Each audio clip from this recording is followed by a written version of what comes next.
Good afternoon.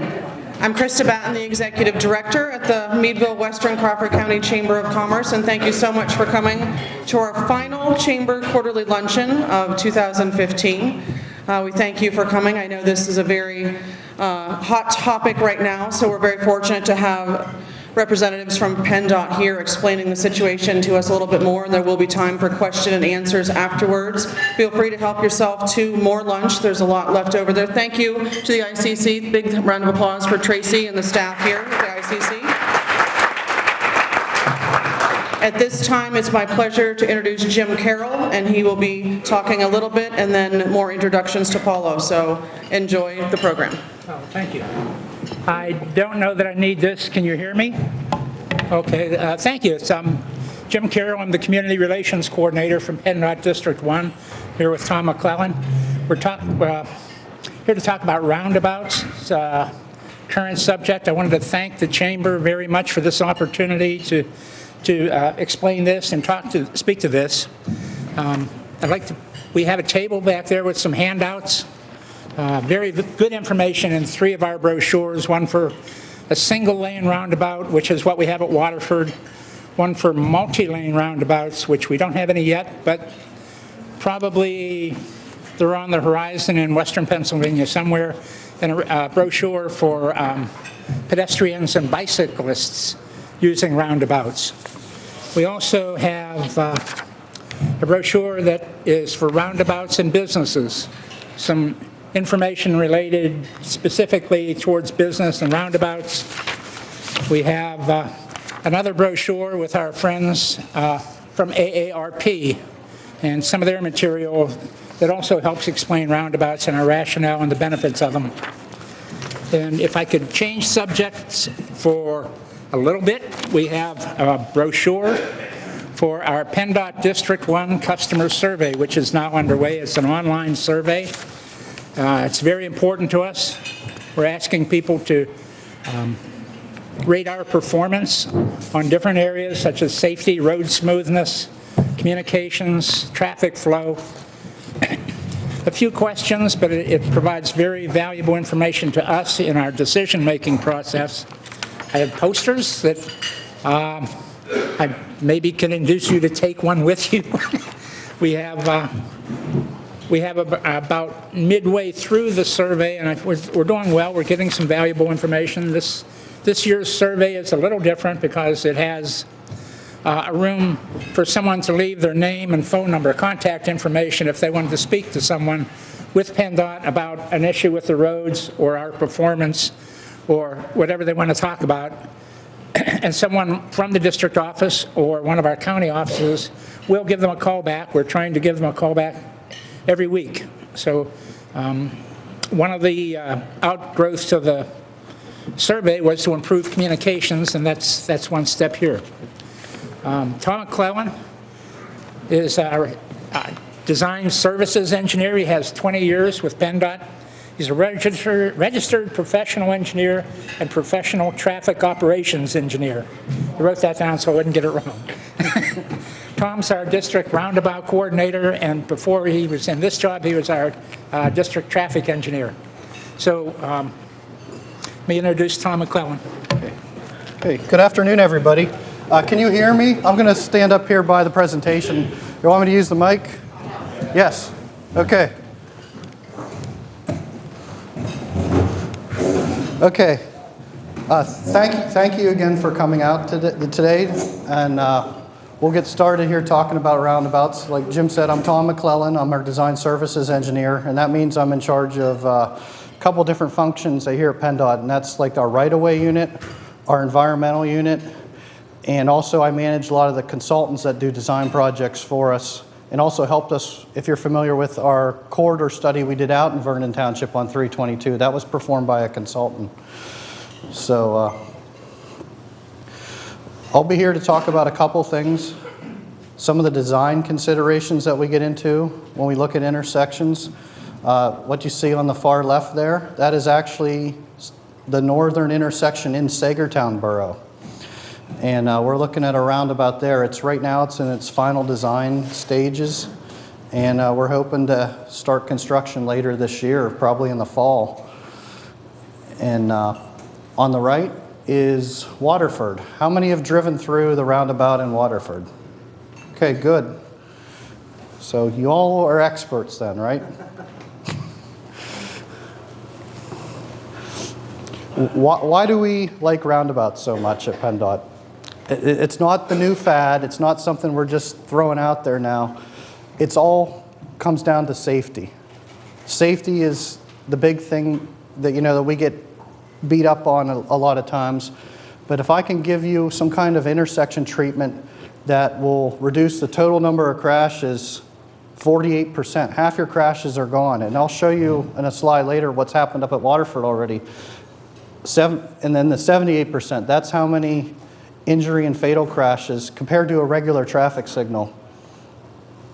As far as pedestrian injuries, there's a 73% total reduction in pedestrian, and then 89%, almost 90% fatal accidents for pedestrians are eliminated at roundabouts compared to a traditional signalized intersection. So we have a lot of different public meetings we go out to, and we hear a lot of common themes from everybody that roundabouts aren't for emergency vehicles or larger size vehicles. So during the design process, we do a lot of checking with the local municipality. Also, we can also look at businesses to see what kind of shipments they get in, and make sure that we plan that roundabout for emergency vehicles and also larger vehicles. Roundabouts have what we call a truck apron. That's this brick area. Up at Waterford, it's kind of a red concrete area. And that's for trucks or large vehicles. When they track through that, their trailers or back ends can use that safely. Now this picture here is obviously a different part of the country, but you can see, and it's also a 2-lane roundabout. Right now we're focusing on the 1 lanes, but eventually we will have probably a 2-lane somewhere. I know down in the Pittsburgh, down by Washington, Pennsylvania, down by where the Meadows Casino and that kind of area that's growing south of Pittsburgh, they're actually building their first 2-lane roundabout right now. So, one of the other things we hear about is snow removal. Roundabouts are used Colorado around the ski resorts. I'd be lying if I didn't say our operators up in Erie didn't have issue the first time they got to that roundabout last year. But last year was the polar vortex and everything else. It was a pretty harsh winter. So, after the first time, our guy and gal operators, they did a good job clearing it. So, another thing with roundabouts, we hear a lot about they aren't good for pedestrian safety, and I shared those statistics with you up front. But we hear a lot of times that they're not good for bikers, walkers, and joggers. And one of the unique things about a roundabout is the pedestrians don't cross in the middle of it. They cross on the outsides of it. We have what they call splitter islands. And we could take a look. We could look at another slide of Waterford here in a little bit. I can show you exactly.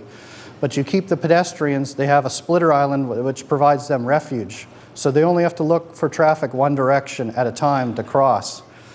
We also, in the case of Sagertown is on a Pennsylvania bike route A. I don't know if you knew that, but if most people that are really into cycling, they don't want treated any other different than a vehicle. So they can still traverse the roundabout. And one of the nice things about roundabouts are they promote slower speeds through them. You have to slow down with the geometry that we design, with the curbing we design. So in doing so, you have slower speeds, and the vehicles, when they tend to go the same speed, those are the safest conditions. So go ahead, Jim. Some of the other common myths that we hear about roundabouts is continuous traffic. If you have you're downstream from a roundabout, you might wonder, well, how am I going to get out now that traffic's continually moving? But what the roundabout does is it still creates those gaps, and the traffic is actually slower to give you more of a chance to pull out onto the main road. We've heard about roundabouts also affecting property values, whether they're commercial property values or residential property values, and affecting them negatively. And all the studies across the country that isn't true. Another thing we've heard, roundabout lighting will make the area too bright at night. Lighting for roundabout or even a traffic signal, that's something the local municipalities control, but it's the same type of a lighting situation that a traffic signal would. So there's not any difference in lighting. We might put the lights in different spots where, especially if we know it's a lot of pedestrians, we'll put them in front, put the lighting in front of the roundabout. So we have a good chance at taking a look at, so they're able to be seen.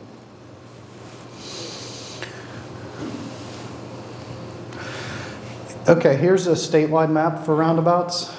And right now, there's about 70 so across the state in different stages of, the green ones are the ones that have been built. And then the blue triangles are the ones that are currently under design. And just to blow up in our area, again, we have Waterford. Back in 2014, it opened up to traffic. Up on Route 5, Fairview and Mill Creek, the Route 5 and Millfair Road.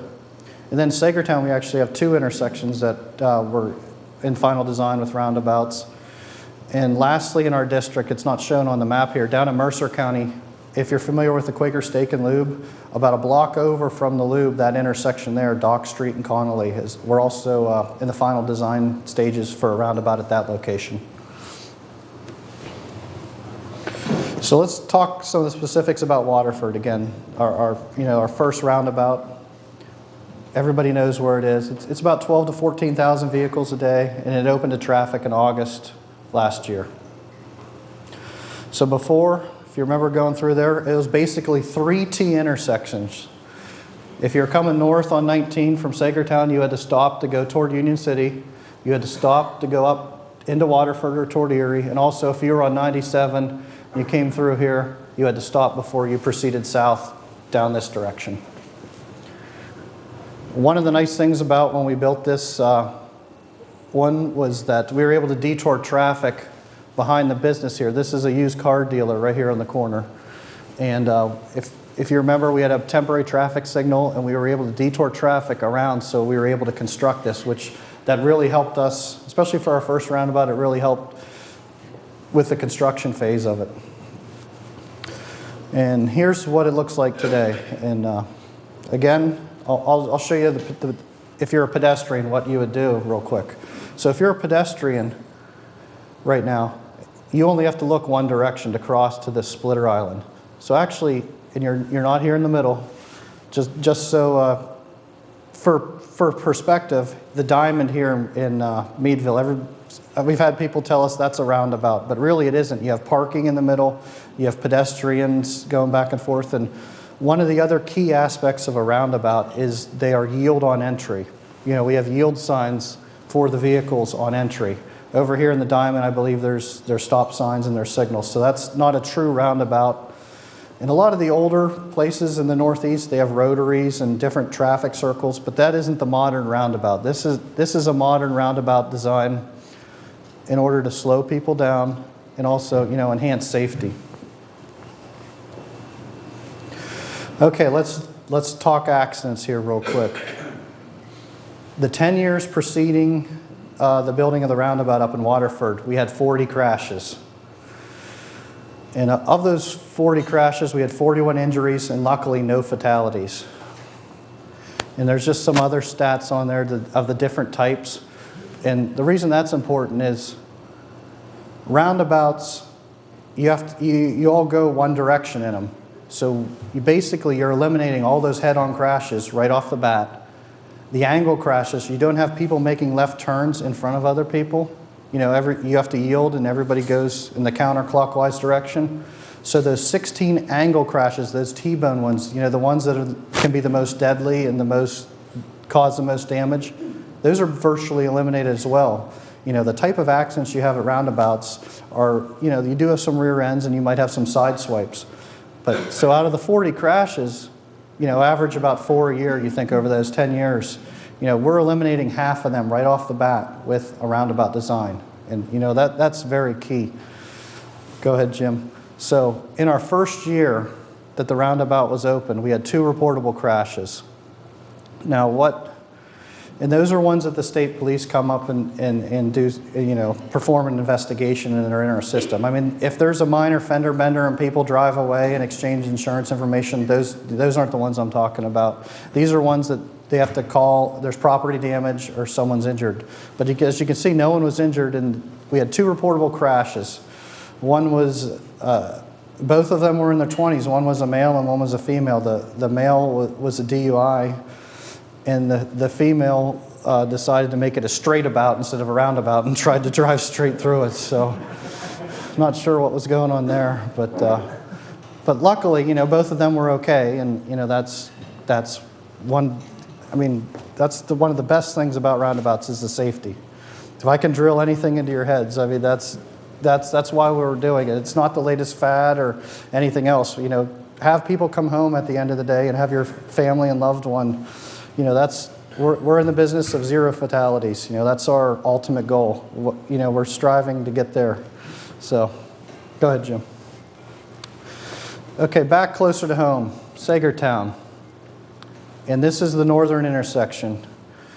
And we looked at a traffic signal here, but the traffic signal actually cost, they're pretty similar in price.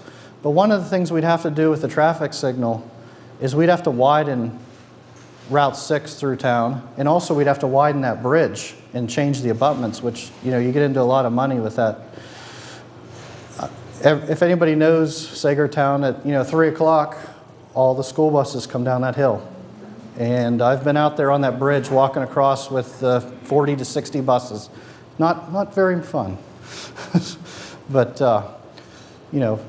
one of the nice things that we're doing here is we're looking at fall construction right now, if everything stays on schedule. And the first part of that you might see this year is we'll do demolition on the houses. We're actually displacing 6 people. Now, even if we did the traffic signal design, we'd have to relocate 4 people.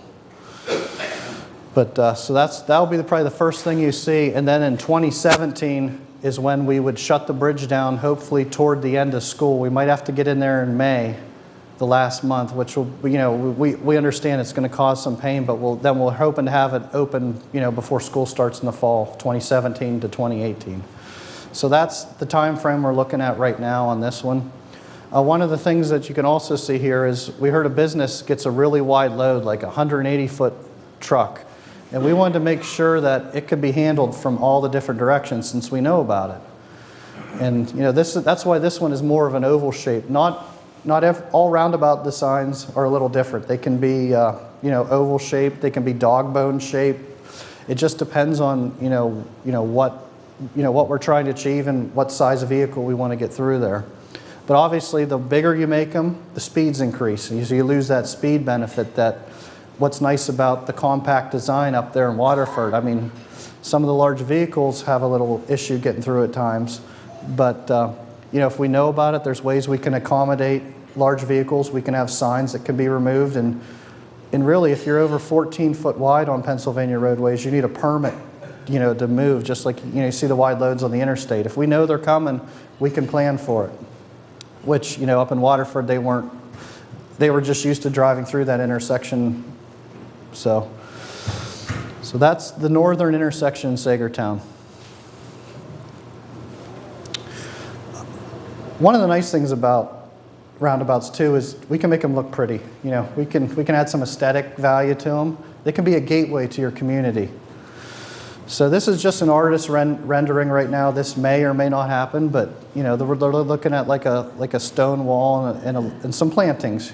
They have their logo there on the sign, and we're leaving this area free in case we do have that wide load come through. So, and we like to have something in there visually also, and that keeps people from driving straight through it. New York, Wisconsin, some of the other places, they put mounds of dirt and different things in there, and they also do some aesthetic treatments. Okay, here is the southern intersection. Now this will more than likely happen in 2017. It's lagging behind the other design, but we don't want Sagertown to feel the brunt of a whole bunch of construction at one time either. Well, go back, Jim. There we go. That's okay. One of the things, again, we're able to build this one offline, as you can see. Whoops. Quit touching it. No, just kidding. So we have that vacant lot there, and so that will help with traffic control. Obviously, we'll have to pave the tie-ins at some point, but we can do a lot of this work offline. So that's one of the nice things about it. And like I said, this one's progressing, not as fast as the northern one, but that's for a reason. So go ahead. So we talked a little bit about designing for oversized, overweight vehicles. The entry widths, we were very conservative on Waterford up there. We wanted to keep it tight, keep the speeds lower. But some of the other things we take a look at, traffic volumes. If you're under 25,000 vehicles a day, we can look at a single lane roundabout. And when we do our design work, we look 20 years into the future. We don't look at conditions now. We factor in a growth factor. So we want to make sure that it can handle traffic 20 years from now, whether it's a signal design, a roundabout, any kind of design. So that's something, I just want you to kind of remember too. It's one of our tricks. We make sure that it's designed now and also in the future. And we also work with the communities as well. Good. So here's our PennDOT plow truck.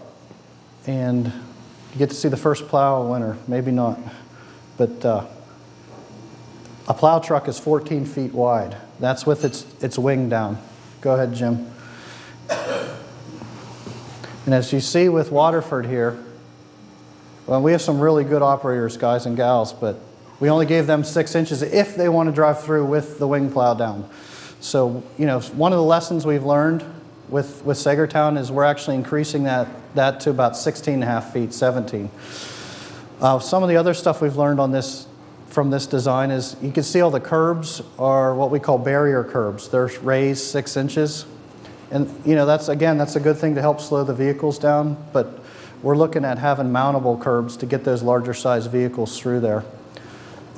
There's a grass buffer strip right here between the sidewalk and the roundabout. That's a 2-foot buffer up in Waterford.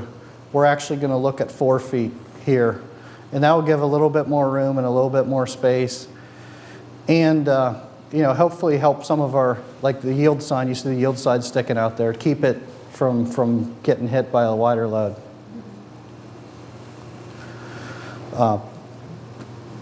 Have a plan for future maintenance. That's a big one.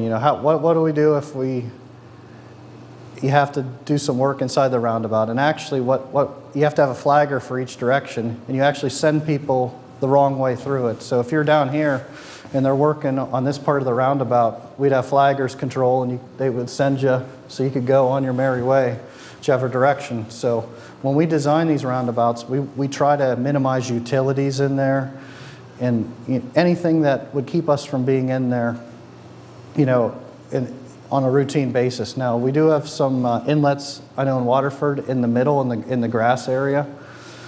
So, but at least they're out of the travel lane. Public involvement. Every one of our PennDOT projects has some sort of public involvement. And that doesn't mean we have a public meeting. Now, a lot of these roundabout projects are big projects where we do have meetings. But we can also do plans displays. We can also share information with adjacent property owners. We got a video here, and this is one of our tools we use at a public meeting. Jim will get it queued up here. This intersection is Mill Fair and Route 5. Route 5 is the east-west route, and Mill Fair is north-south. It's a $15 million project we're working on up in Erie County, but we're building a $12 million bridge over railroad tracks. We're separating the grade. And what's funny is, we're building this bridge 30 feet high, or will be 30 feet high in the air, 10, 12 million. Nobody wants to talk about that. They all want to talk about the roundabout that's to the north of the project. So, we use simulations to kind of, just show, and in this case, they grew the traffic 30 years, and this is like the PM peak hour, to just show people how they operate. So we developed these videos. And there was a semi in one of the slides. He went, there's another one. But yeah, it's all based on the traffic counts, how many semis go through. You can go ahead and arrow the next slide, Jim. But we can run this later if you want to see more of it. It's only about 1 minute, 20 seconds, but I thought I would keep moving here for you. So, good. Okay, so how about driver's manual? Do you think there's anything in our driver's manuals about roundabouts? I'll show of hands. How many think yes? How many think no? Go ahead, Jim. Actually, we do have stuff in there. Maybe not when we went and took the test, but there actually is a couple pages devoted toward, and what they call them is circular intersections. So, but a lot of, it tells you what you do, approaching, exiting.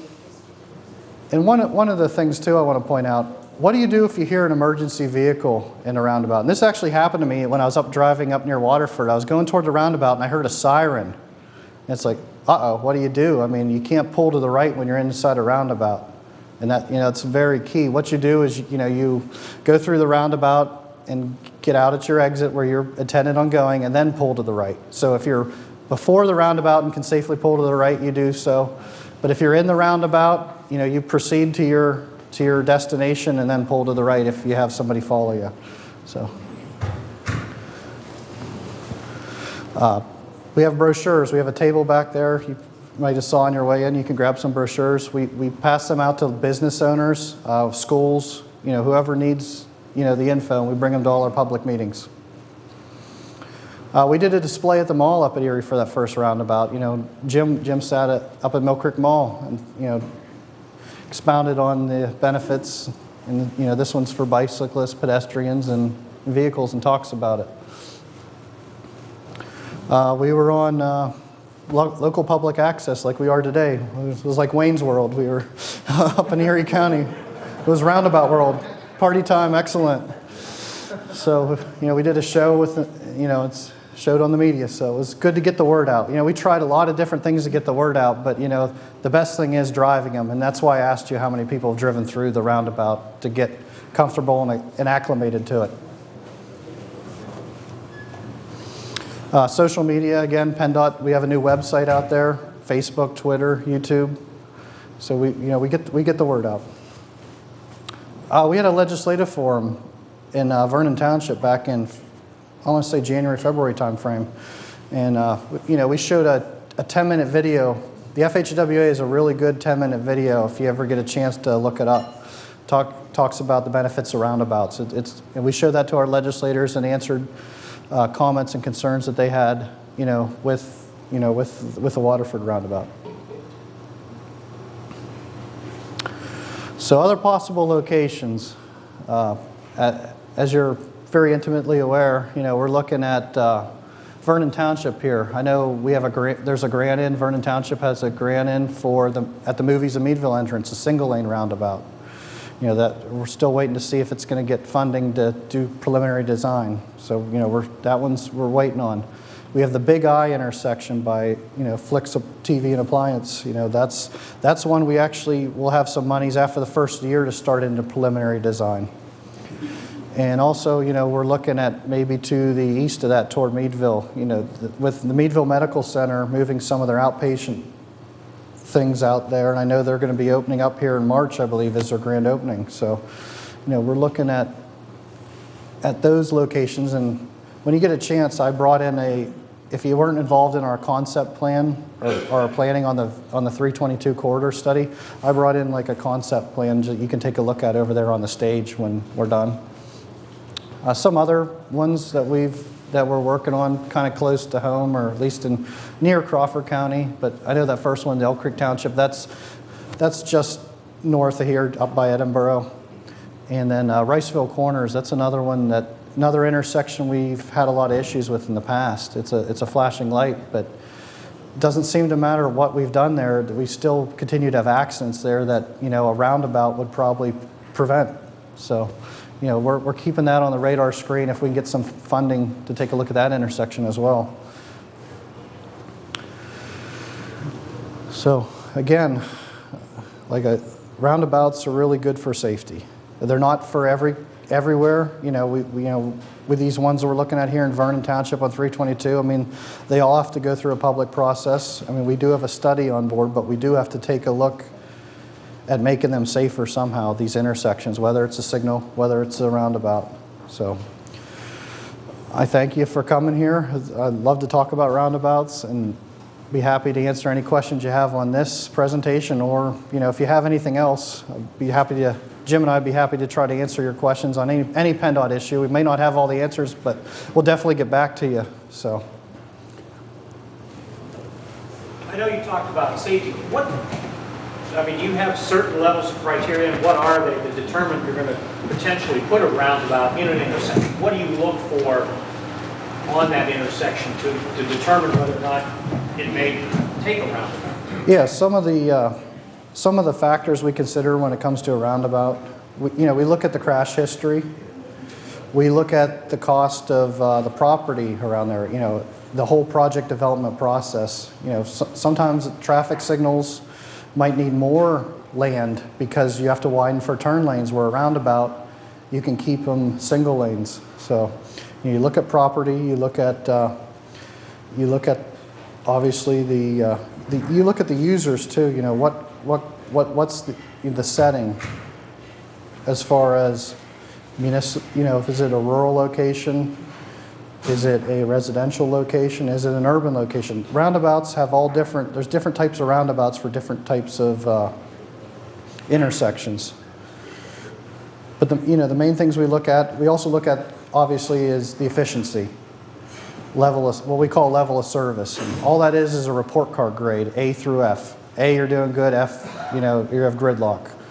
So, that's something we compare a traffic signal or a T intersection with stop signs or a roundabout. So all those get factored in. There isn't one size fit all. And that's like what I said. It depends on the situation. If I could, guidance from the Federal Highway Administration is, if we're going to reconstruct an intersection, we have to at least consider a roundabout. And I think PennDOT's adopted that as policy. So if we're doing a roundabout reconstruction, a roundabout intersection reconstruction, we at least have to look to see if a roundabout would be feasible. And that's because of those safety issues. The overwhelming safety numbers, the reduction in the fatal accidents. That's why roundabouts we look at them.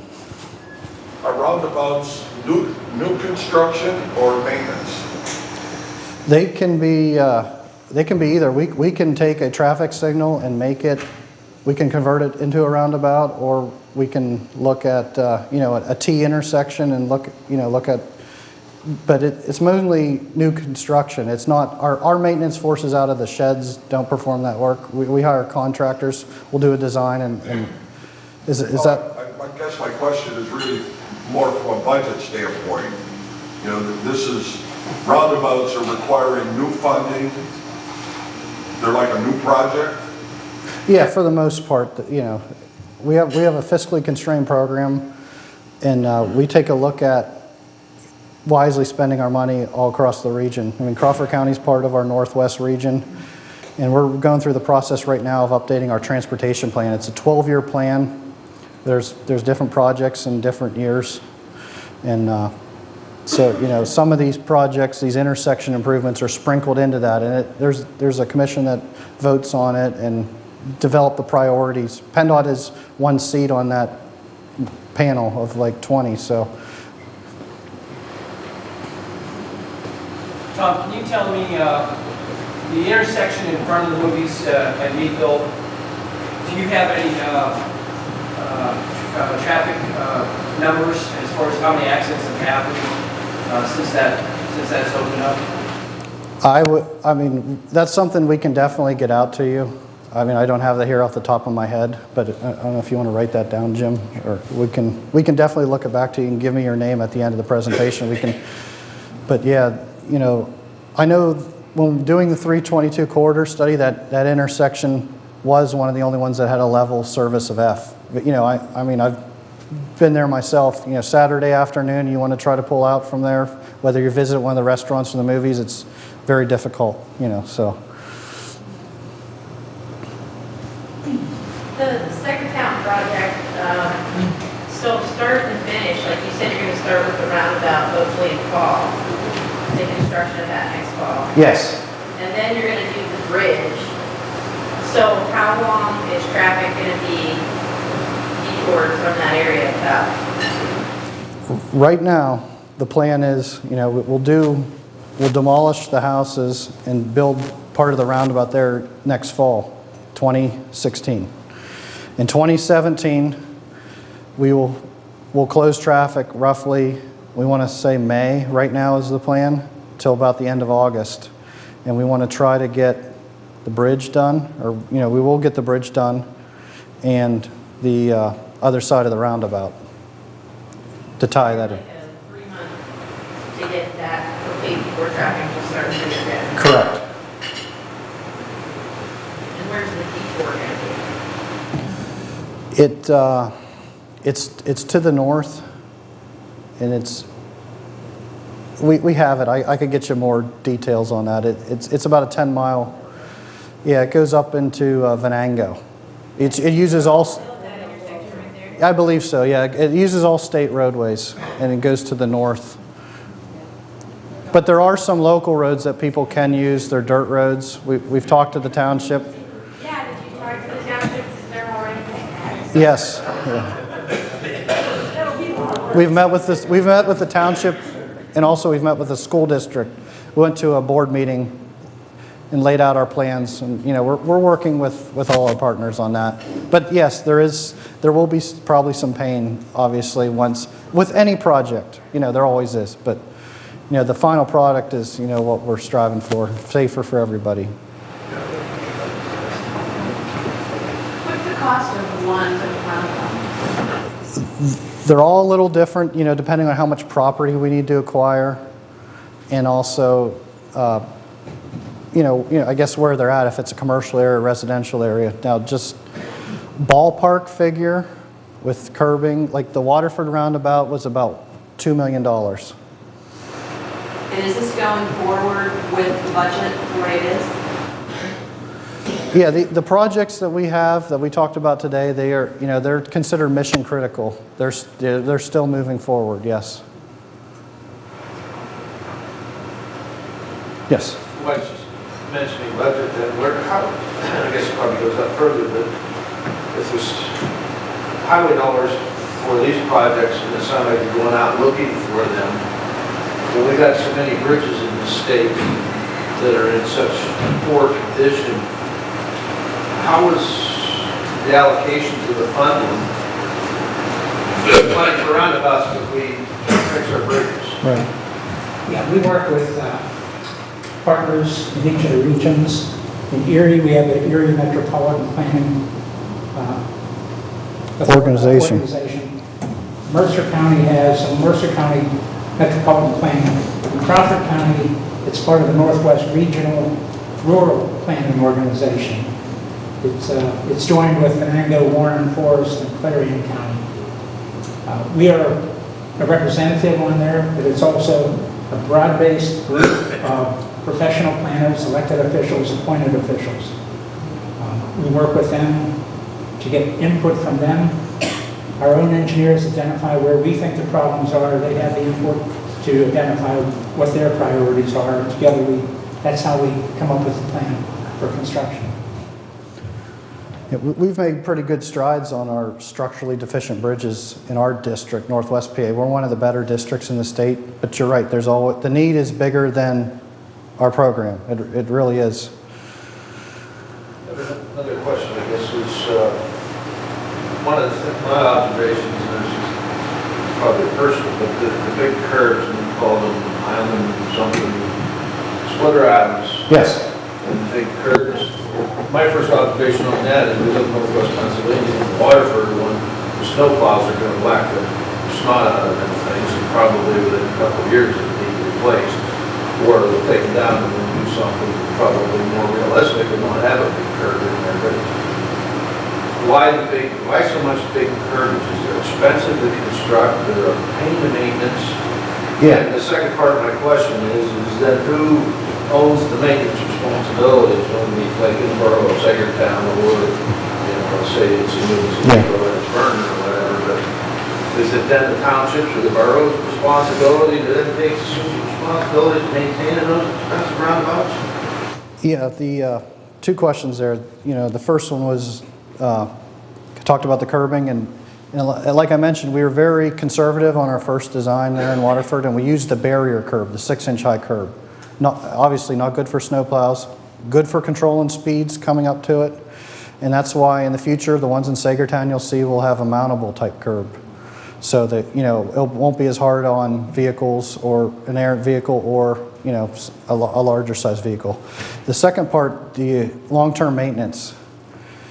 Right now we have, whether it's even a traffic signal, whether it's sidewalk, in all our projects we work with the local municipality to sign maintenance agreements. We let them be responsible for snow clearing and that kind of stuff. Now, major capital improvements, 15, 20 years from now, if we're back in there doing something, you know, PennDOT will do that kind of work, but the everyday maintenance is passed on, you know, to the municipality.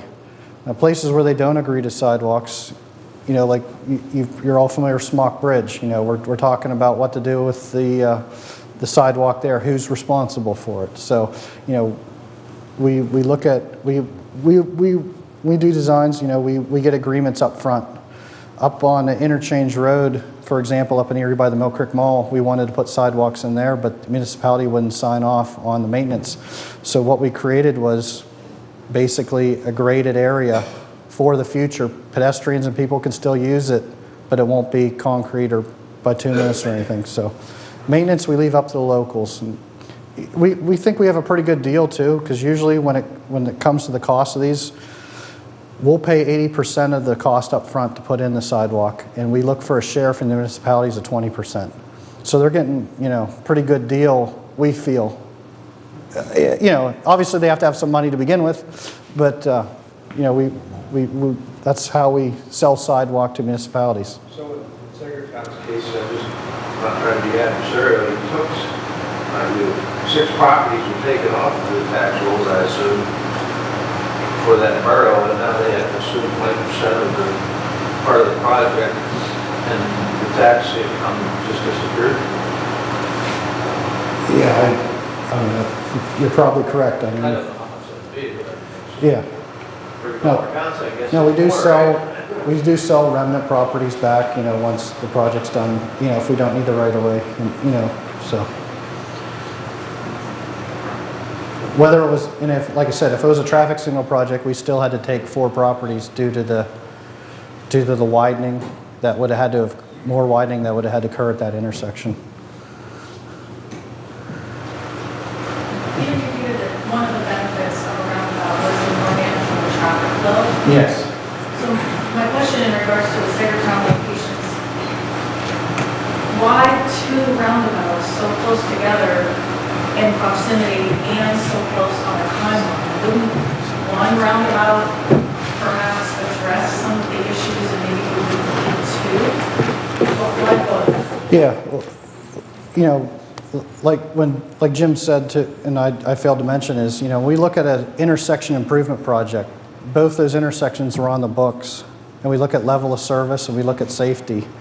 In the roundabout, 20 years from now, fills that need at both intersections. It just happened to be, you know, we're on a timeline, near similar timeline on both projects, but the safety benefits and also the efficiency are the things we look at. So I'm not sure I answered your question, I guess. So it's not possible that one roundabout maybe would just kind of solve enough of the problems that it would take care of both intersections? Well, you know, if we left let's call it the southern intersection. If we left that as just a stop-controlled intersection, you'd still have people heading north at a higher rate of speed. You'd still have chance for those angle accidents there.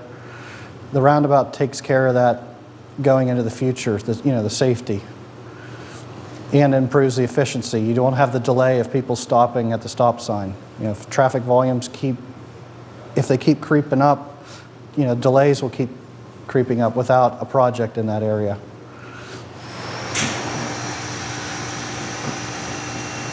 Do you have a cost analysis of what it is to maintain the roundabout versus the light? I listened to the Waterford Borough discussion about 1997, and they stated the light was more expensive than the roundabout to maintain. Is that true? Yeah, it is. And that's because of, with the traffic signal, you have electricity out there that you have to maintain. Also, if the electricity goes out, you're calling somebody out to put up temporary stop signs or direct traffic. And also, we just met with one of the volunteer fire department members up there in Waterford, and he said he's only been called out twice to the roundabout. And he said he used to be called out there monthly to do something. And that saves not only his time, but also the fuel and the wear and tear on the department vehicles. So I don't want to speak for Waterford Borough, but when we first went up there, they hated roundabouts. And we tried to tell them all the benefits of it. And now a year later, they are singing their praises. You can talk to their council president or even some of their volunteer fire department members. They're seeing, these efficiencies that we've talked about. So I was surprised they flip-flopped, but they really did. So you're putting 2 in Sagertown. How many are going in Vernon? Well, right now our study, we don't know how many will be in Vernon, but we do have a concept drawing that shows 3 right now, and that was all vetted out in the study that we did over the past couple years out in Vernon Township, on the movies at Meadville intersection, the Big Eye, and then where the entrance, kind of like Kmart, where the Meadville Medical Center entrance is. So, and like I said, there's all still have to go through a public process, but for now, we have concept drawings of that. Yes, Dave. Tom, I really don't have a question. I just wanted to make a comment. My 25 years of working with PennDOT in the township, I found them to be very thorough. They study the traffic, they study the crash analysis. We've worked hand in hand with developing the 5th lane, the turn lane, computerized our intersections in conjunction with PennDOT. And I think we move traffic very, very well in the 322 corridor because of all the hard work PennDOT's done. I just really want to say thank you for all that. We look forward to the future. The roundabouts are a new concept, a new idea. Hey, putting the arrows on our signalized intersection were new concepts. And we certainly had accidents when we did that. But I just wanted to say thank you for all our work and the partnerships that we've developed over the years. And people don't realize there's more traffic that goes up and down 322 that goes up and down Interstate 79. So it's a lot of traffic, and I think we move it well. I think we really do. We kind of look forward to the new projects here in the future. Well, thank you. We like working with you and other municipalities, in our district here as well. So thank you for the kind words. Just about roundabouts in general, I know the business. A lot of people go through the state or down across the bridge now, and once you get the roundabout in, I think this has been having a pretty good impact. I personally bought roundabouts. I lived here for 7 years. I drove roundabouts every day to work from all over, and they are far better than traffic signals. They are far safer. The traffic moves a lot more. You don't sit there for 3 hours waiting for buses to come off. They can get off very quickly. And once people get used to them, they're very efficient. And that one that you've got there at the bridge is a very good example of where one would really make sense. Because either that or you're going to put an unbelievably expensive traffic signal on there, and you're going to be sitting on that bridge for an hour and a half. And I think that's a very good spot to do it. And yet it will be inconvenience for 4 months. I mean, you're going to have to drive all over the country. But ultimately, it's a very good thing to do, and it's far less expensive to maintain the traffic signal. So I just want to say that. Thank you for your comments. The gentleman in the back first. Do the brick aprons get snow plowed? Yes, they do. Yeah, because we have to keep them clear in case a trailer does go through there. We don't want to get the back end of a trailer stuck. And I think, I'm not a plow driver, but I think the strategy is when they get in there, they first get up there and push the snow up on that truck apron, and then they come back around and do the lower half where the vehicles travel. What's nice about Waterford is we have a couple different plow routes, so they hit it from all the different ways. You know, it's all state roads. Same thing I envision, I guess, in Sagertown. You know, those are all state roadways. So, you know, there was a, yes, right here. I just wanted to agree with Rob on the use of the roundabouts.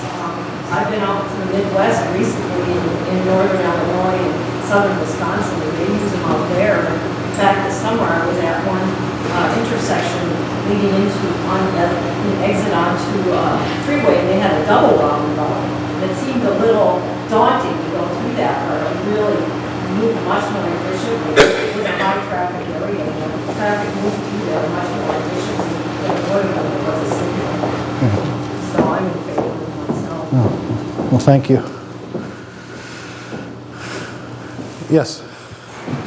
I want to reiterate what Mr. Smith and Dave talked about. My first experience on a roundabout was in Syracuse, New York, when I went up here in February a few years ago when they had like 3 feet of snow. And that was, couldn't see much, but my experience was real good.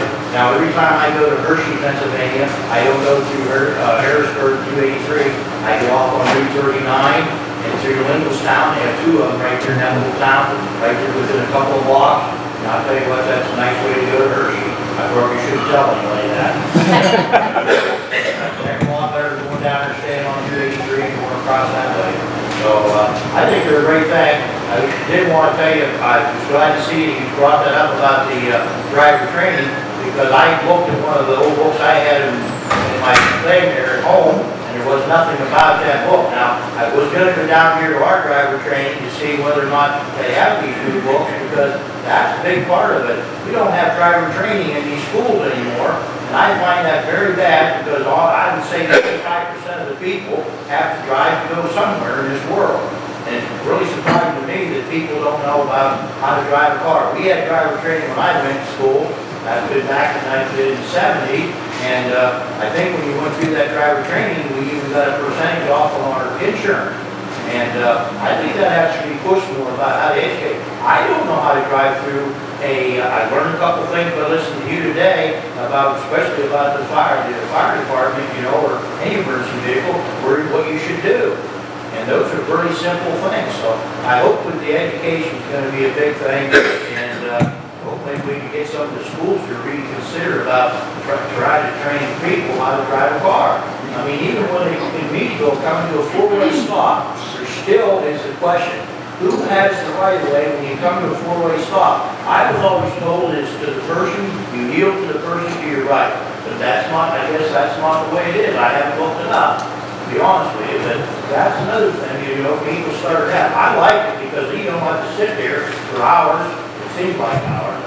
That's another psychology about it. Is when you go to a roundabout, even though you're going slow, you slow down, but it seems like you're getting accomplished, even if you're only going 5 miles an hour or 10 miles. And you got to stop your wait. Your patience gets to at least a day 2 to me. You know what I mean? I'm always in a hurry no matter where. Thank you. Well, thank you. And yeah, like you said, you know, one of the things I didn't talk about, you know, late at night you come to a traffic signal. If it doesn't go into flash, you're sitting there waiting for the light to turn green. Roundabout, you don't have that problem. So, no, thank you. Can I comment about another thing? Sure, real quick. On the high turnpike, they have a laser beam situation for the deer. Pennsylvania is the 4th largest state for deer kills in the United States.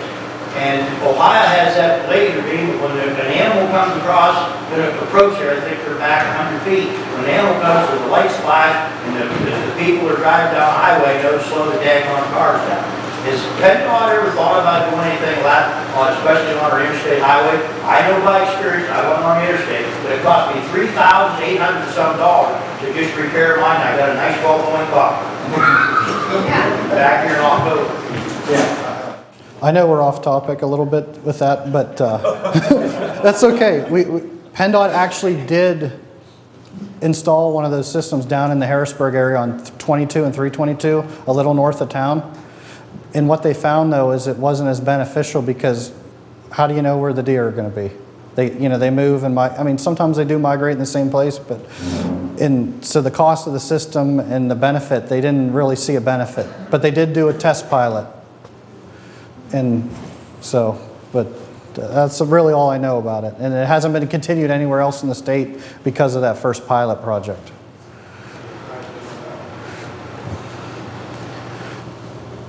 Any other questions? Like I said, we'll be happy. We'll stick around here a little bit if you so. Again, I thank you for having us here. I enjoy talking about it. And any other questions, I'll have some business cards or you can get a hold of me. So, hey, thank you.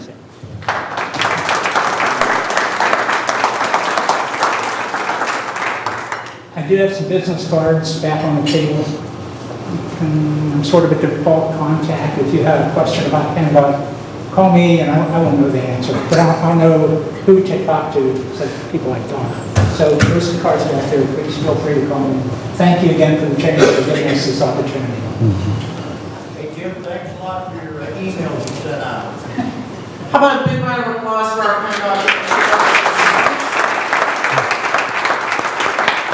On behalf of my staff and myself and the Chamber Board of Directors, I would like to wish everyone a Merry Christmas and Happy New Year and safe travels through the holiday season. Please be sure to look for your January newsletter. Karen always does a phenomenal job with our Chamber Connections newsletter, and it will be packed full of information. The 2 January events that I'd like to tell you about.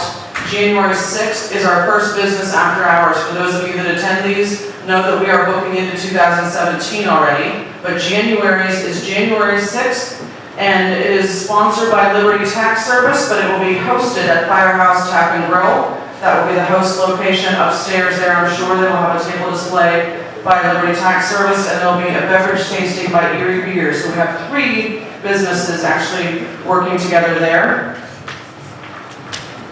And if you can think of something, a topic that you would like for us to present to the membership, please be sure to let myself or anyone at the office know. We like to bring speakers like this and experts in various fields to get as much information to you that you may want. But if we don't know that you want to learn about something, we can't get that expert here for you. So please let us know about that. We have a couple in the works for next year for our Chamber Quarterly Luncheons. And the first Chamber Quarterly Luncheon will be January 21st, and we're very glad to have Beth Ryan, new Chamber member of Beth Ryan Integrated Marketing and Communication, and she will be talking to us about social media and your communication strategy for business, and that is going to be at the VOTEC. So please be sure, Crawford Career and Technical Center, the VOTEC as most of us would know it as. So that's the upcoming Chamber events, and again, everyone, Merry Christmas. Thank you, gentlemen. And thank you to the ICC again. Great, fabulous lunch, and thank you to Kevin from Armstrong. We will be able to watch this later.